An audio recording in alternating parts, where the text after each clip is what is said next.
안녕하십니까. 교육과 개론 강의를 맡고 있는 임현철 강사입니다.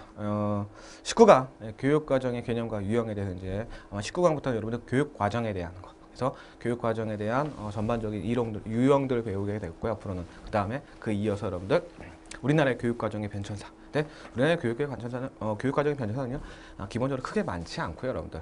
몇 가지 정도만 7차 시작 개정, 그 다음에 이제 2009 교육과정 정도 하면 자 문제는 그 뒷파트 이제 강의 시간에 따로 말씀드리겠고요, 여러분들. 자, 그럼 일단 19강에서 여러분들요 첫 번째 교육과정에서는 자 교육과정의 기본적인 개념들과요, 여러분들. 어려운 얘기 아니고요, 기본적인 개념들과 그 다음에 일반적 정의에 대해서 말씀드립니다. 자, 일단 우리가 교육과정이라고 할 때요 항상 이런 말 쓰죠. 커리큘럼. 야, 커리큘럼이 뭐냐라는 말씀입니다. 자, 커리큘럼은 여러분들 라틴어의 쿠레레에서 온 거예요. 그렇죠? 그렇죠? 쿠레레에서. 라틴어는 쿠레레는 무슨 경마장개, 말이 뛰어가는 길, 이런 뜻이라 그랬죠. 그래서 결국 그런 것에서 유리한 커리큘럼의 뜻은 여러분들 당연히 학생들이 어떤 자아 형성을 위해서 해 나가는 쭉 가는 길, 즉 과정을 의미합니다. 그래서 우리가 보통 커리큘럼을 커리큘럼이 어떻게 되냐, 교육과정이 어떻게 되냐 이런 걸 얘기하는 거죠, 여러분들. 자, 그래서 우리가 교육과정을 일반적으로 정할 때 여러분들 어렵지 않습니다. 교육의 과정에서 그 목적 또는 목표를 달성하기 위해서 자, 이거죠. 무엇을 선정하여 어떻게 조직하여 가르쳐, 어떻게 조직하고 어떻게 가르칠 것인가. 이것을 어떻게 종합적으로 묶은. 실제로 쉽게 말하면 여러분들 그래, 저 학생들의 목표는 뭐야? 공부해야지.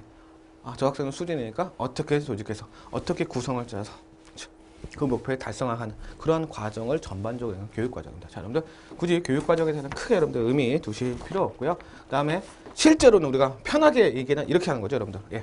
이번처럼 각 학교 국가học 및 기타 교육 활동에 대한 편제. 실제적으로 여러분들 이런 의미를 씁니다. 그렇죠? 그러니까 우리가 그 학교에 또는 그 어떤 고등학교 때는 커리큘럼에게는 이제 어떤 학교 교육부 차원에서 이제 정해주니까요. 어떤 이제 대학교 그래서 어떤 교수님의 1년 커리가 어떻게 되냐, 커리큘럼이 어떻게 되냐 이런 식으로 하는 거 기본적으로 얘기해 쓸 수 있습니다, 여러분들. 그렇죠? 두 번째, 자, 이 부분은 우리가 이제 살펴봐야 될 부분이 있습니다. 자, 교육과정의 정의에서요, 여러분들. 자, 좀 빡빡하게 써놨는데요. 자, 여러분들 정리를 한번 해보겠습니다. 자, 어떤 얘기냐면 여러분들 교육과정에서 이제 두 번째는 유형에 따른 일반적인 정의가 아까 그랬다면요. 근데 일반적인, 자, 유형에 따른 정의. 일반적인 거 제외하고 유형에 따른. 자, 유형은 여러분들 크게 1번, 2번, 3번, 4번으로 나눴습니다. 자, 일단 첫 번째는 여러분들 교수 요목으로서의 교육과정의 전통적인 입장입니다. 말 그대로 교과 중심. 저희가 이제 다음 시간부터 여러분들 오늘 좀 하겠지만 교과 중심의 이게 1번이고요. 두 번째는 여러분들 어디냐? 경험 중심의 교육과정 배울 겁니다, 우리가. 그다음 세 번째는 여러분들 학문 중심의 교육과정. 그다음 네 번째는 여러분들 어디 갔냐? 전인교육, 인간교육. 이렇게 여러분들 정리를 할 겁니다. 자, 이게 여러분들 교육의 유형에서 가장 중요합니다. 교육과정, 이 교육학 개론에서 교육과정 중에서 가장 중요한 게 여러분들 네 가지. 교과 중심의 교육과정, 그다음에 경험 중심의 교육과정, 그다음에 학문 중심의 교육과정, 그다음 마지막으로 전인교육, 인간 중심의 교육과정. 이 자체 네 개를 구분하는 게 여러분 상당히 중요합니다. 그래서 앞으로 한 두세 강 정도는, 한 세 강 정도는 이 교육 과정의 유형에 따른 것을 먼저 할 겁니다. 왜냐하면 여러분들 이 교과, 경험, 학문, 인간 중심적이요 우리나라의 교육 과정 1차, 2차, 3차 등등에 그대로 떨어집니다. 맞아서 보통 1차, 2차, 3차, 4차 교육 과정이요. 그다음에 이제 5차, 6차는 거기다가 통합적 교육 과정을 추가시키고요. 7차부터 좀 의미가 다르겠고요. 그렇기 때문에 여러분들 똑같이 따라가기 때문에 되게 중요한 겁니다. 그럼 일단 자세한 내용은요. 이제 실제로 이제 다음에서 교과 중심 교육 과정에서 여러분들 실제로 배우게 될 거고요. 우리 그럼 어떤 걸 먼저 하냐? 말 그대로 기본적으로 어떤 게 먼저 있냐라는 것처럼 유형만 먼저 살펴봅니다. 자, 그러니까 시기별로 정리를 해놨습니다. 자, 유형에 따른 거 교수 요모 교육 과정. 전통적인 입장으로 보수적인 입장입니다. 말 그대로 1920년대 전까지의 교육 과정이고요. 학생 입장. 학습해 나갈 과정의 교육 과정. 내가 이거 배우겠구나라는 거고요. 그 다음에 교사 입장에서는 내가 어떤 걸 가르쳐야 되겠구나라는 겁니다. 이렇게만 여러분들 정리해 두시면 됩니다. 자, 두 번째, 학교 지도하에 갖게 되는 경험으로서 자, 교육 과정입니다. 학교 지도하에 갖게 되는 경험. 여러분 이게 중요한 겁니다. 학교 지도. 학교 선생님이 가르쳐 주는 내용을 가지고 경험을 하는 겁니다. 이게 왜냐면 뒤에 여러분들 분명히 이거하고 구분된다는 말이 나올 겁니다. 개념이. 학교 지도 하에 갖게 되는 경험과 학교 지도 외에서 경험할 수 있는 것도 있죠. 예를 들어서 학교 지도는 학교 선생님의 교사의 가르침 이런 거잖아요. 근데 그거 분명히 우리가 경험할 수 있는 건데요. 그거 말고도 학교 선생님, 학교 생활을 하다 보면 학교 선생님 이외에도 배울 수 있는 게 있습니다. 자, 교수와 함께 배우는 거 이외에도 경험할 수 있는 다양한 부분이죠. 예, 그걸 이제 뒤에서 우리가 배우게 될 거고요. 그렇기 때문에 이거는 중요한 게 어떤 경험이냐. 학교 지도 하에서 갖게 되는 경험입니다. 아주 중요한 포인트고요. 예, 진보주의적 입장이고요. 그래서 그거는 우리가 뒤에 배울 경험 중심의 교육 과정으로 여러분들 이어질 겁니다. 자, 1930년대부터 50년대까지 유행했던 거고요. 특히 어디서? 미국에서 진보주의 관점이 있습니다. 그래서 학교의 계획과 지도 밑에서 가지게 되는 모든 경험입니다. 자, 다시 한번 학교의 계획과 지도 밑에서 이게 여러분들 포인트 꼭 기억하셔야 됩니다. 여러분들. 그 다음에 여러분들 3번 학습의 결과로서의 자, 이제는 뭐 경험도 중요하지만 결국 뭘 배워야 될 거 아니냐. 학습의 경험, 즉 학문 중심. 우리가 공부를 한다는 것은 어떠한 지식 구조 또는 진리 구조, 예, 이런 탐구하는 과정이 있어야지 뭐 경험도 좋고 교수도 좋지만 실제로 학습의 결과가 나타나야 된다라는 겁니다. 그래서 1960년대부터 70년대 자세한 배경 설명은 뒤에 이제 본격적으로 학문 중심의 교육 과정 할 때 여러분들 강의하겠지만, 자, 1년의 구조화된 의도 또는 결과, 결국 뭔가, 예, 결국 나는 이걸 얻어야 된다는 거예요. 이걸 지식이든 기능이든 지식이든 결국 이게 중심이 되는 게 교육이다라고 하는 게 여러분들 학문 중심의 교육 과정입니다. 자, 네 번째 전인 교육입니다. 자, 여러분 누구 중심이냐? 예, 인간 중심입니다. 자, 여러분들 첫 번째는 교과 중심, 예, 가르치는 내용 중심입니다. 그 다음에 학문 중심, 예, 지식, 진리, 기능 아는 겁니다. 근데 이 진보주의 두 번째 경험주의는 뭡니까? 예, 학교의 지도 하에 갖게 되는 경험이라고 말씀드렸죠. 자, 전인교육은 여러분들 1980년대 이후에 인간 중심적 교육입니다. 말 그대로 중요한 포인트. 학생들이 학교 생활하는 동안에 가지게 되는 경험의 총체입니다. 자, 그게 무슨 뜻이냐? 여러분들, 중요한 건지 빨간 거로 다음 할게요. 두 번째 경험 중심의 교육 과정이나 또는 지금 네 번째 인간 중심의 교육 과정, 여러분들 어차피 경험 중시합니다. 근데 포인트는 자, 학교 지도화에 가는 거. 여기는 학교의 계획과 지도. 결국 이건데요. 그러한 경험도 중요하지만 80년대 이후에 전인교육, 즉 인간교육은 여러분들 학생들이 학교 생활하는 동안에 그 밑에 줄 학교가 의도하지 않은, 그렇죠? 의도하지 않는. 그래서 이걸 우리가 보통 은연중에 학교 생활의 은연중에 나도 모르게 영향을 받는 것들. 예, 예를 들어서 어떤 선생님을 만나는데 막 가르치시는데 그 사람의 그대로 성격, 가치관 이런 것들 그대로 내가 받아들이는 그런 경험도 여러분들 인간적인 교육이라고 얘기합니다. 그래서 자, 교과 중심과 학문 중심이 학문, 기술, 지식 습득에 중심을 줬다면 여러분들 경험 중심 교육 과정과 전인 교육 또는 인간 중심의 교육은 여러분 좀 차이가 있습니다. 다 중요한 건 여러분 이 부분과 이 부분도 여러분 차이가 있다는 거. 이쪽은 의도를 갖고 하는 것만 경험, 이쪽은 의도를 갖고 있는 것 플러스 의도를 갖지 않고 은연중에 경험할 수 있는 것들, 그런 것도 여러분들 인간교육이 중요하다. 여러분들 이렇게 정리를 하시면 되겠습니다. 자, 요까지가 여러분들 기본적인 유형이고요. 기본적인 이제 우리가 배울 내용을 정리한 거고요. 이제 본격적으로 1번부터 본격적으로 저희가 진행을 하게 될 겁니다. 자, 이제 본격적으로 여러분들 유형에서 첫 번째 이제 교과 중심의 교육 과정에 대해서 여러분들 살펴보겠습니다. 자, 첫 번째 네 가지 있다 그랬죠. 네 가지. 그래서 여러분들 첫 번째 교과 중심의, 자, 일단 기본적으로 여러분들 앞에서도 이제 잠깐 언급했듯이요. 기본적인 입장은 정통적이고 보편적인, 가장 보수적인 전통적인 입장이다라는 겁니다. 자, 그래서 자, 우리 동양의 기준으로 보면 사서오경 공부하자. 서양의 관점은 7자유학과 공부하자. 이런 의미입니다, 여러분들. 그래서 자, 1번 보시면요, 여러분들 교과는 문화유산의 핵심을 체계한 것으로, 자, 교과는 뭐요? 어떤 거요? 문화유산의 전달. 그래서 교육과정은 교수 유무, 교과 체계를 어떤 거에 대해서 그동안 우리가 쌓아왔던 문화유산의 핵심입니다. 그리고 이것을 체계적으로 정리해서 계승시키는 것. 이것이 교과 중심의 교육과정입니다, 여러분들. 그래서 2번 이제 바로 나왔죠. 문화유산의 1차적인 목표. 문화유산의 전수를요. 그 다음에 사고력, 이성의 개발. 네, 이게 궁극적인 목적입니다. 지적 성장. 그래서 기본적으로 과거의 것을 알아야 된다. 과거에 우리 앞선 세대의 모든 사람들이 쌓아왔던 문화유산, 그렇죠? 문화유산의 전수, 그걸 계승 받아들이는 거.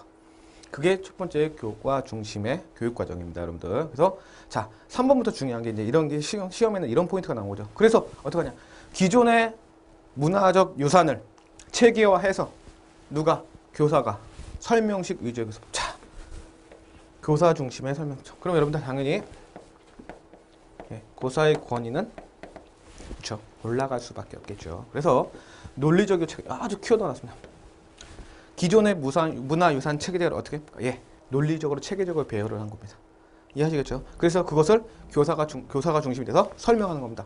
당연히 교사에 대한 권위가 크겠죠, 여러분들. 그런데 반대로 여러분들 이런 거죠. 학교 선생님이 중심이 되면, 교사가 중심이 되면요, 설명 막 합니까?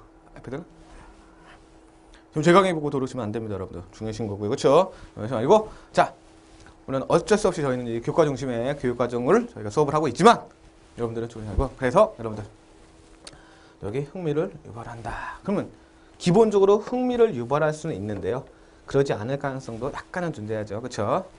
지금 제 강의는 흥미를 유발하는 강의입니다, 여러분들. 그렇죠? 저는 이렇게 강요하겠습니다, 여러분들. 자, 네 번째. 그렇기 때문에 여러분들 체계적이고 효율적인 절차, 그렇죠? 맞죠? 논리적이고 체계적이고 효율적인 절차, 그렇죠? 명제적. 자, 이것은 무엇이다, 이것은 무엇이다, 이렇게 딱딱딱 찍어서 하는 거. 체계적입니다. 기본적인 문화유산 체제가 여러분들 정리되어 있기 때문에 그렇죠, 여러분들. 마지막, 교과를 통한 지식의 습득뿐 아니라 인지기능의 개발과 이해력. 자, 여러분들 인지지능의 기능, 이건 여러분 뭡니까? 이게 바로 이성의 개발입니다, 여러분들. 이성의 개발. 이해할 수 있겠죠? 자, 기본적으로 요 장에서 여러분 핵심 포인트는 몇 가지 안 됩니다. 자, 기존에 있었던 문화유산의 핵심을 체계화해서 그것을 교사가 설명 위주로 학생들에게 일반적으로 지식을 전달하고요. 그걸 통해서 단순한 지식 전달뿐만 아니라 이성의 개발. 아, 과거의 사람들이 이렇게 생각구나. 나의 이성의 개발하는 것까지 여러분들 정리해 두시면 되겠습니다. 그 다음에 여러분들 보시면요, 특징 한번 살펴볼게요. 자, 교과는 분과형입니다. 나눠져 있고요. 그 다음에 문화해석을 논리로 조직한 거 말씀드렸죠, 앞에서. 그 다음 두 번째, 교과의 논리에 따라 교육의 내용을 선정하고, 자, 교과의 논리에 따라 조직하고, 교육학은 교수 요목의 한정. 자, 한정적인 교과입니다. 무슨 과목은 무슨 과목, 물리학은 뭐 딱딱 정해놓아서 가르치는 겁니다. 자, 당연히 세 번째, 아까 말씀드렸죠, 교사 중심의 수업을 진행합니다. 교사의 설명식이라고 했습니다. 그렇죠? 그 다음 네 번째, 평가는 교육의 효율적 전달 여부를 확인하는 거. 여러분들 생각해보세요. 평가는 교육 내용의 효율적 전달 여부를 확인하는 것입니다. 평가가 쉽겠습니까? 어렵겠습니까? 당연히 쉽죠. 가르친 거 너 제대로 배웠냐? 라고 평가해보면 되는 거예요. 그렇죠? 그러니까 여러분들, 이거는 평가는 교육 내용의 효율적 전달 여부를 확인하는 것 이꼴 뭡니까? 다시 한번, 평가 정도가 쉽습니다. 평가를 쉽게 할 수 있는 거예요. 그렇죠? 객관적으로 딱딱 다 나왔기 때문에 너 이거 알아? 너 이거 알아? 너 이거 알아? 알아? 오케이. 넘어가는 평가 방법이 상대적으로 아주 쉽다는 장점이 있을 수 있습니다. 그래서 여러분들 기본적으로 여러분들 그에 대한 장단점을 다시 한번 정리를 해 보겠습니다. 자, 여러분들 보시면요, 장점, 문화유산의 전달이 용이하고요, 용이하고 체계적이어서, 그렇죠? 아까 말씀드렸죠, 전달 용이 체계에서 간명하고 간략하다, 알아듣기 쉽다, 일목요연하게 딱딱딱딱 정리해 주니까. 그렇죠? 두 번째, 아까 말씀드렸죠, 평가나 측정이 용이합니다. 이미 배운 거 어떻게 합니까? 너 알아? 오케이 넘어갑니까? 평가가 하면 아주 객관적으로 쉽게 되어 있습니다. 그렇죠? 일목요연하게 딱 정리돼서 체크만 하면 되는 거니까요. 자, 이해하셨죠? 그 다음에 이거 중요합니다. 중앙집권적 통제. 말 그대로 통제가 쉽잖아, 통제가. 그렇죠? 2, 3, 4 한 다음에 이걸 그대로 갖고 너 이거 알아 하니까 위에서 학생들이 얼마나 공부를 했는지 중앙집권적으로 통제하기가 쉽다는 거 여러분들 꼭 기억하세요. 그건 여러분들 앞에서 나온 단어 계속 여러분 유사합니다. 왜? 논리적이고 체계적이고, 그렇죠? 그러니까 하고요. 그다음에 단점 보겠습니다, 여러분. 단점. 내용의 고정으로. 자, 보세요. 내용이 고정되죠. 어떤 거요? 기존의 문화유산이요. 그렇죠? 그렇기 때문에 여러분들 새로운 지식의 저변 확대가 곤란하다. 그렇죠? 왜? 기본적인 옛날 것을 받아들이는 거니까요. 이해하실 수 있죠? 다음 두 번째. 현 생활과 동떨어진 내용을 담고 있으면. 그렇죠? 왜? 과거의 문화유산이니까 솔직히 약간은 재미없고 약간은 고리타분하는 거죠. 이해하실 수 있죠? 그렇기 때문에 단편적인 지식의 주입으로 수동적인 학습 태도. 자, 그렇죠. 수동적인 학습 태도가 아무래도 많이 있을 수밖에 없습니다. 자, 이해하실 수 있죠, 여러분들. 그다음에 세 번째, 지식 암기에 치중해. 그렇죠? 비판력과 창의력의 함양이 어렵다. 그렇죠? 아무래도 창의력 이런 거 좀 떨어지죠. 과거에 교과 중심이 있기 때문에. 그렇죠? 우리가 만약에 우리가 이제 이 교과 중심 교육 과정에 여러분들 우리나라에서는 1차 교육 과정입니다. 1차 교육 과정. 언제일까요, 여러분들? 우리나라 처음으로 산업화되면서 했을 때 그때만. 아마 보통 이제 이 강의를 하는 저나 아니면 드시는 분들의 어머님 세대, 아버님 세대, 아니면 좀 더 위에 이렇게 그 세대 때는 여러분들 이런 거. 그래서 한 교실에 빽뻑히 앉아갖고 선생님 막 설명하고 막 적고 무슨 소리 하는지 모르고 막 적고 나중에 그거 달달달 외워서 그대로 갖다 이런 방법. 전통적인 교육 방법이겠죠. 물론 장단점이 있습니다. 물론 여기도 말했지만 장점도 있고 단점도 있습니다. 그렇죠? 이해하실 수 있습니다. 자, 이제 이 보통 이제 특징하고 개념하고 특징하고 여러분들 장단점까지 살펴봤는데요. 이 교과 중심은 여러분들 말씀드렸습니다. 예, 교수 요목이에요. 내용이 정해져 있어요. 그럼 어떻게 정해져 있는지까지만 우리가 살펴보면 되는 겁니다. 자, 그게 바로 여러분들 이겁니다. 교과 중심 교육 과정의 조직 형태. 자, 예를 들어 분과형 교육 과정, 상관형 교육 과정. 그 다음에 다음에 배울 거 알겠습니다. 참 보통 4가지가 있습니다. 자, 분과형은 여러분들 분과를 나누는 겁니다. 분과 무슨 분과 무슨 분과. 그래서 교과가 어떻게 되어 있다? 예, 세분화되어 있다. 동그라미 치시면 되고요. 세분화되어 있다. 그래서 교과 간에 전혀 연관이 없도록 독자적인. 그래서 물리, 화학, 지구생활, 생물을 각각 독립적으로 한다. 자, 이런 말 기억하셔야 돼요. 교과선이 엄격하다. 과목과 과목, 학문과 학문의 과목이 딱딱 엄격하다. 너 서로 침범하지 마. 라는 얘기입니다. 이해하시겠죠? 과거에 배웠던. 두 번째는 상관형입니다. 상관형은 여러분들 교과의 선을 넘지 않은데요. 2개 혹은 그 이상의 교과나 과목을 서로 연관시켜서 조직하는 겁니다. 예를 들어서 역사와 지리, 역사와 국어를 하는데 특히 역사와 지리라는 거죠. 우리가 어느 지역의 역사를 하려면 최소한 그 지역이 어디 있는지는 알아야 될 거 아니에요. 그렇죠? 예. 아무래도 요즘에 아마 특히 이제 공무원 준비하시는 분들 여러분들 중에서도 예를 들어서 이제 저기 뭐 문과가 아니신 분들, 이과이신 분들은 기본적으로 여러분들 좀 부산이 어딘지는 아시겠죠? 그렇죠? 강원도 이렇게 하는데 가끔 모르시는 분들 있더라고요. 깜빡하면 놀랍니다, 여러분들. 특히 여성분들, 여성을 비하한다는 의미가 아니고요. 자, 이렇게 길 모르시고 그래갖고 어딘지. 저희 예를 들어서 어머니만 그러셔도 어머니도 차를 타는 곳과 집 앞과 그다음에 도착하는 곳 딱 2군데만 아십니다. 그 2군데의 과정은 전혀 모르시고요. 예, 그렇기 때문에 이렇게 연관 관련이 있는 것들을 교과선을 넘지 않으면서 역사와 지리를 이렇게 합쳐서 어느 지역의 역사를 배우는데 최소한 그 지역이 어디 있는지 정도는 아는 거. 이렇게 여러분들 이게 상관형 교육 과정이라고 여러분들 얘기를 합니다. 그 다음에 여러분들 이제 융합형 교육 과정이라고 해야죠. 자, 과도기적 형태입니다. 이건 과도기적. 어떻게? 앞에서 배웠던 그 상관형. 그렇죠? 상관형과 그 다음에 뒤에 나는 광역 교육 과정의 과도기적 형태로 잠깐 나타나는 부분이에요. 자, 그래서 각 교과목의 성질을 그대로 유지시키는 가운데 그 사이에 다소 공통인 요인을 추천하는 교관 제도. 자, 어려워요. 식물학, 동물학, 생리학을 생물학으로. 그렇죠? 여러분들. 그래서 이건 융합형이라고 얘기를 하고요, 여러분들. 그래서 기존에 동물, 식물, 생리학을 따로따로 배웠다면 이제 그것을 생물하는 과정으로 다시 배우는 걸 의미합니다. 자, 과도기 때문에 그렇게 중요하지 않고요, 여러분들. 여러분들 실제로 중요한 건 광역 교육 과정. 현재 가장 마지막 단계에서. 그래서 동일한 교과 영역에 속하는 각 과목을 하나의 교과 영역 속에 포괄적으로 조직하는 것. 자, 여러분들 물리, 화학, 생물, 지구과학을 과학이라고 얘기를 하는 겁니다. 과학이라고 쉽게 말해서. 그렇죠? 그래서 딱 과학. 그 다음에 뭐 체육, 미술, 음악 이런 걸 보면 예체능 이렇게 쭉 광역적으로 크게 묶는 겁니다. 요즘에. 그래서 사회라는 과목도 여러분들. 자, 사회라는 과목도 실제로 보면 경제가 있고요. 정치가 있고요. 법이 있고요. 그렇죠? 이런 부분이 있습니다. 그런 것들을 여러분들 사회라는 과목으로 묶어버리고요. 그 다음에 이제 그죠. 윤리라는 과목도 도덕으로 하는 것도 있고 윤리와 사상이라고 할 수도 있고요. 그 다음에 이제 뭐 생활과 윤리라고 할 수도 있고요. 또는 전통 윤리와 사상 이런 걸 쭉 모아서 그냥 윤리학, 윤리 이렇게 우리가 아마 배웠던 교육 과정을 얘기하는 겁니다. 자, 그럼 이거의 장단점은 무엇이냐? 장점은 여러분들 기초 원리 교과에 통합 가능합니다. 아주 중요한 장점이죠. 그렇죠? 저는 예를 들어서 개인적으로는 참 좋아하지 않은 과목입니다만은 물리, 화학, 생물, 지구가 생각만 해도 특히 저 물리 도저히 저 물리에 왜 이상하게 그 속도까지는 알겠어요. 속도와 시간하고 이렇게 하는 거 있죠. 뭐 거리하고 시간을 구는 것까지는 알겠는데 그게 넘어가면서 갑자기 이제 뉴턴이 나오면서부터 갑자기 막 끌어다니는 뭐 G라 그러나요? 지구 중력? 거기서부터 나오면 어씨 뭐지? 라고 하면서 그다음에 화학. 여러분들 특히 이 강의를 들으시는 분들은 아마 화학하면 이제 생각하시겠다. 주기율표. 분명히 그거는 그때 당시에 저도 이제 고등학교 때 1학년 때는 이제 공통적으로 배우니까요. 그때 이제 말씀하셔서 아직도 기억나는데 이 주기율표는 한 번 외워놓으면 평생 까먹지 않는다. 전 기억 하나도 안 납니다. 기억 하나도 안 나요. 여러분 기억 나십니까? 하나도 안 납니다. 뭐죠? 기억이 안 나요. 근데 열심히 외웠던 거. 오히려 생물과 지구가 좀 낫죠. 나는데 저 물리화학, 우리 수학과 더불어 모든 학생들의 공공의 적인 물리화학 아주 싫습니다. 자, 과학 나온 거야. 그 다음에 단점 볼게요. 단점은 여러분 교과 교유의 논리적 체계를 무시하고 깊이가 없을 수 있다는 겁니다. 그래서 여러분들 아마 이제 차수가 이제 제가 말씀드리면 이제 저희 개인적인 프로필이 노출되기 때문에 하고요. 하여튼 일단 저는 1학년 때 공통과학으로서 분명히 배웠습니다. 그렇기 때문에 저도 물리화학 생물지구를 통합적으로 배운 기억이 납니다.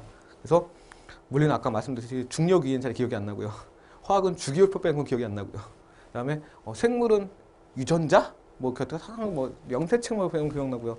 지구과학은 지구가 자전한다? 이 정도까지만 기억나고 나머지는 전혀 여러분들 기억이 안 납니다. 아마 저하고 비슷한 생각하는 분들 계실 텐데요. 그렇게 이어줍니다. 자, 여기까지가 여러분들 이제 처음에 우리가 일반적인 교육 과정의 정의하고요. 그 다음에 이제 유형별로 살펴보고, 그 다음에 그 유형 중에 첫 번째인 1920년대 이전까지 있었던 여러분들 교과 중심의 교육 과정. 자, 다시 한번 핵심 포인트 짚고 넘어가죠. 어떤 거요? 다시 한번 말씀드리지만 문화유산은 기존에 정리되었던 문화유산 체계를 일방적으로 교사가 중심으로 전하는 거. 어떻게? 논리적으로, 체계적으로. 그렇죠? 딱 그것만 여러분들 머릿속에 기억하시면 됩니다. 이해하시겠죠? 그래서 장단점만 정리해 놓으시면 크게 어려운 부분 아닐 겁니다, 여러분들. 자, 그러면 첫 번째 볼게요.